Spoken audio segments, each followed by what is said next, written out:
स्वागत है आपका जन तक भारत पर, जहां हर खबर रखती है मायने और हर आवाज बनती है हक की पहचान। आइए जानते हैं आज की बड़ी खबरें विस्तार से। उत्तराखंड के उत्तरकाशी जिले में भीषण बादल फटने और फ्लैश फ्लड की घटनाओं ने भारी तबाही मचाई है।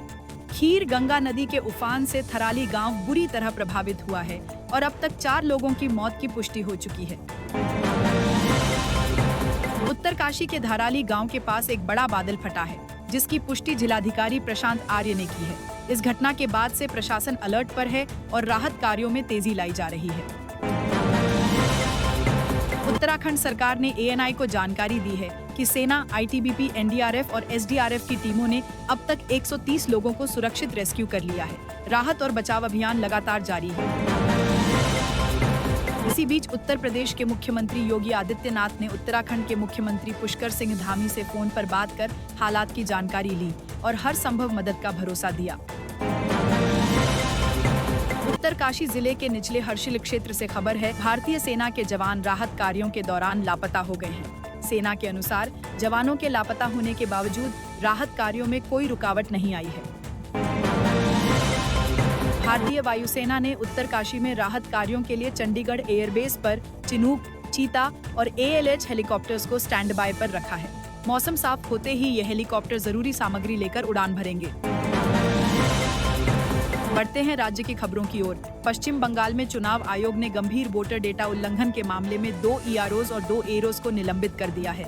इन पर ER डाटाबेस के लॉगिन क्रेडेंशियल्स साझा करने का आरोप है और FIR दर्ज की जा चुकी है। बात करते हैं राष्ट्रीय खबरों की। सुप्रीम कोर्ट 8 अगस्त को जम्मू कश्मीर की राज्य का दर्जा बहाल करने से जुड़ी याचिकाओं पर सुनवाई करेगा, जिससे प्रदेश की राजनीतिक स्थिति को लेकर चर्चाएं फिर तेज हो गई हैं। भारतीय सेना ने स्पष्ट किया है कि पुंछ क्षेत्र में नियंत्रण रेखा पर किसी भी तरह की सीजफायर उल्लंघन की कोई घटना नहीं हुई है। मीडिया और सोशल मीडिया पर फैली खबरें निराधार हैं। रक्षा अधिग्रहण परिषद DAC ने RS 67,000 करोड़ 53,000 करोड़ के प्रस्तावों को मंजूरी दी है। इसके तहत भारतीय सेना के लिए थर्मल इमेजर आधारित ड्राइवर नाइट साइट की खरीद को मंजूरी मिली है, जिससे रात में ऑपरेशंस में मदद मिलेगी। UPI ने 2 अगस्त को एक दिन में 700 मिलियन ट्रांजैक्शन का नया रिकॉर्ड कायम किया है। यह देश की डिजिटल अर्थव्यवस्था की दिशा में एक बड़ी उपलब्धि मानी जा रही है। राजनीति से जुड़ी खबर में राष्ट्रीय जनता दल ने तेजस्वी यादव और राहुल गांधी द्वारा घोषित वोट अधिकार यात्रा को स्थगित कर दिया है। यह फैसला किन कारणों से लिया गया है, इसकी जानकारी जल्द दी जाएगी। बढ़ते हैं अंतर्राष्ट्रीय खबरों की ओर। इजरायल ने गाजा पर पूरी तरह से कब्जा करने के लिए अपनी सैन्य ताकत झोंकने का आदेश जारी किया है। इससे क्षेत्र में तनाव और हिंसा की आशंका और बढ़ गई है। पाकिस्तान में बेचैनी चरम पर है। पाकिस्तानी वायुसेना हाई अलर्ट पर है और रडार लगातार स्काई को स्कैन कर रहे हैं। रिपोर्ट्स के मुताबिक पाकिस्तान में रात चैन से नहीं बीतेगी। ब्राजील के राष्ट्रपति ने साफ कहा है कि वो अमेरिका के राष्ट्रपति ट्रंप से बातचीत नहीं करेंगे, क्योंकि ट्रंप को संवाद में कोई रुचि नहीं है। उन्होंने यह भी कहा कि अब वह शी जिनपिंग और नरेंद्र मोदी से संपर्क करेंगे।